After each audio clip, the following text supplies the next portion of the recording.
आज John Cena SmackDown के ऊपर आए थे और मजे की बात करें वहां पे जो अटेंडेंस में लोग थे उनके लिए थी, क्योंकि पूरा सोल्ड आउट क्राउड था ऑल स्टेट एरिना के अंदर जो शिकागो के अंदर था। वैसे भी शिकागो के शोज बड़े बड़े होते हैं तो कह सकते हैं पूरा पैसा वसूल था उनके लिए। आए तो नहीं जॉन सीना, लेकिन टाइटनट्रॉन के ऊपर तो आए थे, तो कह सकते हैं मजे वाली बात थी ये। Okay, hello chatters, my name is Rohit and you are watching Wrestle Chatter. Welcome है गाइस आपका वॉइस ऑफ रेसलिंग के एक और नए एपिसोड के अंदर। और सबसे पहले आज हम स्मैकडाउन के अंदर जो हमको अंकल हाउडी देखने को मिले फाइनली इतने लंबे टाइम के बाद से, उसको लेकर क्या चीजें चल रही हैं ट्विटर के ऊपर। ये स्पेकुलेशन ही है, वैसे रूमर्स भी हम लोगों ने इस बात के सुने थे कि जिस तरीके से बॉडी लैंग्वेज है अंकल हाउडी की जो ब्रे वाइट के साथ आए हैं, इससे ये क्लियरली पता लग रहा है कि वो बंदा, वो सुपरस्टार कोई और नहीं बल्कि बो डैलस है। मतलब बो डैलस ने फाइनली जो वाइट 6 वाली चीज़ है, फिर ब्रे वाइट की जो पूरी फैमिली वाली चीज़ होगी, उसके अंदर सबसे पहले अपना नाम जो है दर्ज करवा लिया है। अभी मैं सही बताऊं तो इन स्पेकुलेशन के ऊपर मैं कुछ बोलूं तो मुझे तो कहीं से भी देख के ऐसा लगा नहीं कि ये बो डैलस है, कि आइडेंटिटी उनकी बो डैलस है।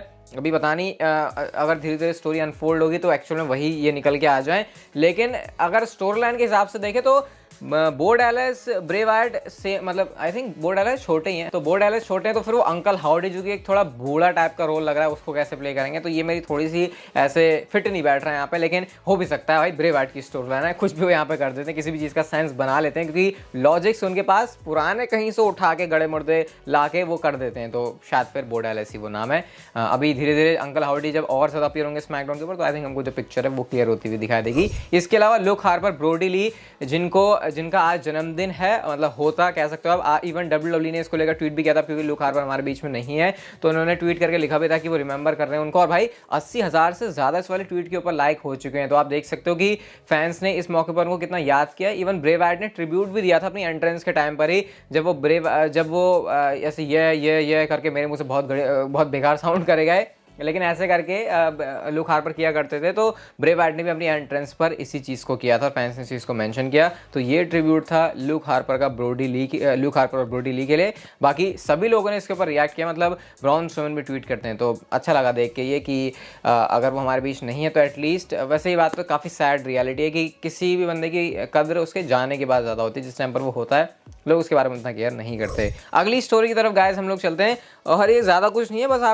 आपका शायद इस फोटो को देख के थोड़ा सा खून बढ़ जाएगा। फोटो क्या है, ग्राफिक आप लोग देख सकते हो। यह 30 दिसंबर का स्मैकडाउन के एडिशन का ग्राफिक, जहां पर Roman Reigns and Sami Zayn करने वाले हैं टीम अप, और अगेंस्ट में है John Cena and Kevin Owens. अब आपको बताइए मैच आज स्मैकडाउन की वीडियो अगर आपने देखी है, नहीं देखी तो आई बटन पर है, डिस्क्रिप्शन से जाकर देख लेना, जहां पर जॉन सीना ने अपनी अपीयरेंस करके केविन ओवंस के साथ टीम अप बनाने का वादा कर लिया है। और अब जो 30 दिसंबर का शो होगा जहां पर जॉन सीना रिटर्न करेंगे, वहां पर हमको ये वाला टैग टीम मैच देखने को मिलेगा। तो ग्राफिक भी WWE ने ऑफिशियली अब इसका जो है निकाल दिया है। अगली स्टोरी की तरफ गाइस हम लोग चलते हैं। अब एक आइडेंटिटी तो हमने अभी ऐसे डिकोड करने की कोशिश करी कि अंकल हाउडी शायद बो डैलस है। एक और आइडेंटिटी है और ये थी लिव मॉर्गन और जो टीगर नॉक्स का मैच था against damage control women's tag team championships के लिए। तो इस मैच के अंदर एक मोमेंट आता है जब कोई ऐसे मिस्ट्री हुडी पहन के जो है अटैक कर रहा है इनके ऊपर। अब आइडेंटिटी जो रिवील हुई है वो है ज़ाया ली की। ज़ाया ली वो सुपरस्टार हैं जिन्होंने इस मैच में ऐसे चुल करी थी। अब इसका मतलब कि वो डैमेज कंट्रोल के साथ है, बट कहीं से मुझे इसका सेंस तो बनता हुआ नहीं दिखाई दे रहा। ज़ाया ली का जब मेन रोस्टर में डेब्यू हुआ था मुझे ऐसा लगा था अरे भाई साहब ये तो कुछ तगड़ी डील होने वाली है WWE कंपनी के अंदर। लेकिन उसके बाद वो ऐसे फुस हुई कि जैसे कि सोचो बस दिवाली का पटाखा दिखने में ही अच्छा था, जब वो फटने की बारी आई तो उसने कुछ आवाज़ ही नहीं की। तो ऐसा लगा ज़ाया ली को देख के। अब यहाँ से अब ट्रिपल एच कंट्रोल में है, शायद कुछ डिफरेंट स्टोरी लाइन के साथ उनको लेकर वो जा सकते हैं। इससे इतना इंटरेस्ट क्रिएट हुआ नहीं है इसको लेकर जितनी मैं इसके बारे में बात कर रहा हूँ। हम चलते हैं हमारी अगली स्टोरी की तरफ, और सेम टाइम पर ये फनी भी है, थोड़ी सी स्कैरी भी है। आज टॉप डॉलर ने जो बॉच किया था स्मैकडाउन के एडिशन में, जो कि जब वो बाहर की तरफ डाइव लगा रहे थे, आप यहाँ पे मैं पूरा पिक्चर्स के थ्रू आपको दिखाऊंगा, वीडियो तो नहीं दिखा सकता। तो बहुत सारे लोगों ने इस पर तगड़े वाले टॉप डॉलर के मजे ले लिए हैं। मजे तो वैसे टॉप डॉलर से इतने नहीं लिए जाते, क्योंकि भाई बाहर जो सारे बंदे हैं ना वो इसको सेल भी ऐसे कर रहे हैं जैसे कि टॉप डॉलर सच में उनके ऊपर गिरे हैं। वो इस चीज़ को और भी ज़्यादा फनी बना रहा है। हालांकि ये अगर आप देखो ना जब वो गिर रहे थे तो ये काफ़ी स्कैरी स्पॉट हो सकता था, क्योंकि जिस बल पर वो गिरे, मतलब अपने नेक के शोल्डर के ऊपर वाले साइड में, उसमें इंजरी के चांसेस काफ़ी ज़्यादा रहते हैं। वो जगह काफ़ी इंजरी प्रोन रहती है, बट यहाँ पर कोई प्रॉब्लम नहीं हुई इनको। लेकिन एक मजाक का मटेरियल ज़रूर मिल गया फैंस को। ऐसे बॉसेस वगैरह होते रहते हैं, लेकिन उनको सेल नहीं करना चाहिए था यार। मतलब सेल ना करते तो शायद इतना ज़्यादा फनी ना लगता। अगली स्टोरी की तरफ गाइस हम लोग चलते हैं, और मैंडी रोज जो कि कंपनी से रिलीज़ की जा चुकी हैं, पूरा उनका क्या कंट्रोवर्सी हुई, क्या कांड हुआ, उसको मैंने प्रीवियस वीडियोस के अंदर कवर कर लिया, आप लोग उनको जाके सारे चेकआउट कर सकते हो। लेकिन गाइस अब न्यू रिपोर्ट आई है मैंडी रोज के बारे में, और 90 डेज अभी भी हैं रीनेगोशिएट करने के लिए जो मैनेजमेंट होगी कंपनी के अंदर, कि क्या मैंडी रोज को वापस लेकर आया जाए। और इसके बारे में क्या हमको पता चल रहा है कि रॉयल रंबल तक भी मैंडी रोज वापस आ सकती है कंपनी के अंदर, लेकिन फिलहाल जैसे जो बिजनेस है वो वैसे ही आगे चलने वाला है जैसे कि वो चलता रहा है अब तक। मतलब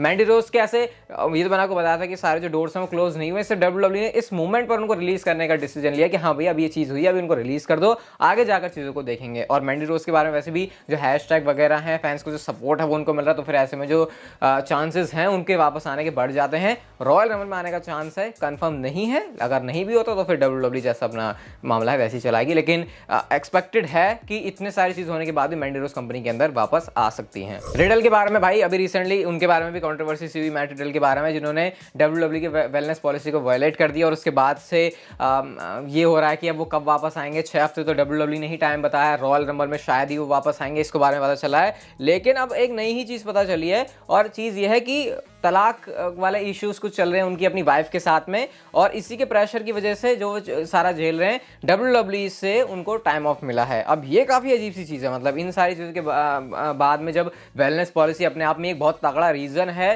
कि वो डब्ल्यूडब्ल्यूई से गए, फिर जब यहाँ पे ये डाइवोर्स वाली चीज़ें आ रही हैं तो उसके बारे में अलग ही चीज़ पता लग रही है। अब मैट रिडल के लिए डेफिनेटली काफ़ी मुश्किल टाइम ही मुझे लग रहा है, क्योंकि वेलनेस पॉलिसी वाली चीज़ भी, फिर अगर उनके अपने पर्सनल इश्यूज़ हैं तो उसको लेके भी होपफुली सारी चीज़ें उनके साथ अच्छी हो जाएं, क्योंकि मैं तो अभी भी रैंडी ऑर्टन के रिटर्न का वेट कर रहा हूँ। उस टाइम पर रैंडी ऑर्टन और रिडल की स्टोरी लाइन कैसे होती है, साथ में होते हैं, अगेंस्ट होते हैं, वो चीज़ देखने में बहुत मजा आएगा। वो टाइम मत भूलना भाई तुम लोग, भले अभी तुम मजे ले रहे होगे रॉ स्मैकडाउन पे करंट स्टोरी लाइन्स के। एक टाइम पर रिडल और रैंडी ऑर्टन ही वही थिंग थे जिसको पूरे डब्ल्यूडब्ल्यूई के अंदर, मेन रोस्टर के अंदर हम लोग अकेली उसी चीज़ को एंजॉय कर रहे थे। तो होपफुली रिडल के साथ चीज़ें अच्छी हों, और जब रैंडी ऑर्टन वापस आए तब तक रिडल भी अपने एकदम चकाचक मस्त तरीके से चिकने हो गए हो। अगली स्टोरी की तरफ गाइस हम लोग चलते हैं, और रॉयल रंबल के अंदर एक पॉसिबल रिटर्न है। मुझे ऐसा लग रहा है कि शायद ये चीज़ अब होने वाली है। ये रूमर है, लेकिन काफ़ी अच्छा रूमर है, मतलब कि जिसके होने के चांसेस काफ़ी ज़्यादा हैं। विमेंस रॉयल रंबल मैच के अंदर कायरी सेन आपको देखने को मिल सकती हैं। अब ऐसा क्यों है?